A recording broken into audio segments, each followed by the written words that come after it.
Salam dan bahagia. Hai, kita sudah sampai di komponen keempat dalam kurikulum operasional satuan pendidikan, yaitu perencanaan pembelajaran. Ibu dan Bapak pasti sudah akrab ya dengan perencanaan pembelajaran. Setiap hari kita membuat rencana pembelajaran, baik itu yang namanya RPP, modul ajar, atau bentuk rencana pembelajaran lainnya. Nah, dalam modul ini dan modul berikutnya, kita akan belajar lebih jelas terkait perencanaan pembelajaran, terutama yang berkaitan dengan penerapannya sesuai tahapan implementasi kurikulum Merdeka. Wah, seperti apa ya? Tapi sebelum ke sana, kita mau ingatkan kembali bahwa di menu pelatihan mandiri juga ada topik perencanaan pembelajaran dengan pembahasan yang lebih dalam. Silahkan belajar langkah-langkah memahami capaian pembelajaran, merumuskan tujuan pembelajaran sampai pada membuat rencana pembelajaran di topik perencanaan pembelajaran ya. Komplit banget kan? Nah, sekarang ayo kita mulai. Kenapa sih penting untuk melakukan perencanaan pembelajaran? Pertama, di dalam kegiatan belajar pasti ada tujuan yang ingin dicapai. Nah, perencanaan pembelajaran membantu kita untuk menyusun langkah-langkah strategis dengan lebih terstruktur sehingga tujuan pembelajaran dapat tercapai. Selanjutnya, dengan adanya perencanaan pembelajaran, kita dapat meminimalisir masalah-masalah yang dapat muncul selama proses belajar. Hal ini karena kita sudah susun, prediksi, dan persiapkan semua bahan ajar yang dibutuhkan, juga alur kegiatannya. Yang terakhir, dengan perencanaan pembelajaran yang matang, kita semakin percaya diri, lebih siap, dan optimis saat membawakan materi-materi yang akan diajarkan. Wah, kalau sudah tahu pentingnya komponen ini, sekarang ayo kita susun perencanaan pembelajarannya. Ibu Bapak, mari kita pahami bahwa penyusunan rencana pembelajaran itu terbagi dua, yaitu 1. Perencanaan di tingkat satuan, 2. Perencanaan di tingkat kelas. Maksudnya apa ya? Perencanaan pembelajaran di tingkat satuan pendidikan melibatkan kolaborasi pendidik antar fase, antar kelas, atau mungkin juga melibatkan wakil kepala sekolah bagian kurikulum atau koordinator satuan pendidikannya. Apa yang dilakukan di sini? 1. Pendidik berkolaborasi untuk memahami capaian pembelajaran. 2. Capaian pembelajaran ini harus diinterpretasikan ke dalam rumusan operasional yang disebut tujuan pembelajaran. Di PAUD, kita akan rumuskan tujuan-tujuan pembelajaran dari ketiga elemen capaian pembelajarannya ya.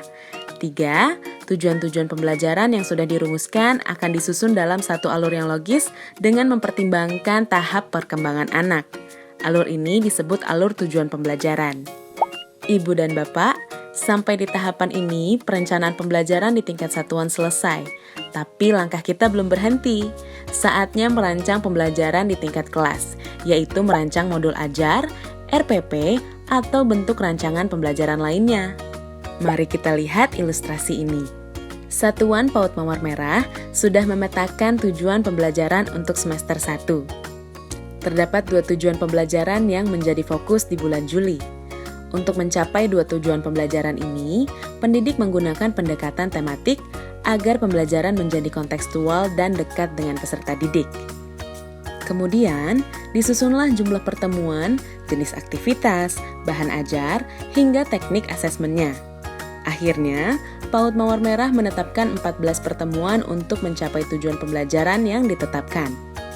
Jumlah pertemuan ini sifatnya fleksibel ya. Silahkan sesuaikan dengan kebutuhan satuan masing-masing.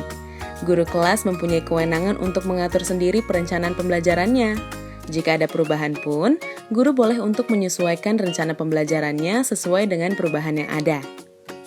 Yang terpenting, harap diperhatikan bahwa di setiap rancangan pembelajaran terdapat 3 komponen minimal, yaitu bagaimana sih cara melihat ketercapaian peserta didik dalam proses belajarnya? Jawabannya, asesmen. Ibu dan Bapak, asesmen itu tidak terpisahkan dari pembelajaran. Pelaksanaannya bukan saja di akhir pembelajaran saja, tapi ada juga di depan. Dan sepanjang proses pembelajaran, seperti apa maksudnya? Mari kita kembali ke PAUD Mawar Merah. Saat PAUD Mawar Merah memulai pembelajaran, di pertemuan pertama pendidik melakukan asesmen awal pembelajaran. Tujuannya untuk mengidentifikasi kemampuan dan kebutuhan peserta didik. Tindak lanjutnya adalah rencana pembelajaran yang disesuaikan dengan hasil pemetaan tersebut. Selama proses pembelajaran, setiap harinya akan ada kegiatan belajar. Oleh sebab itu, asesmen juga hadir di sini.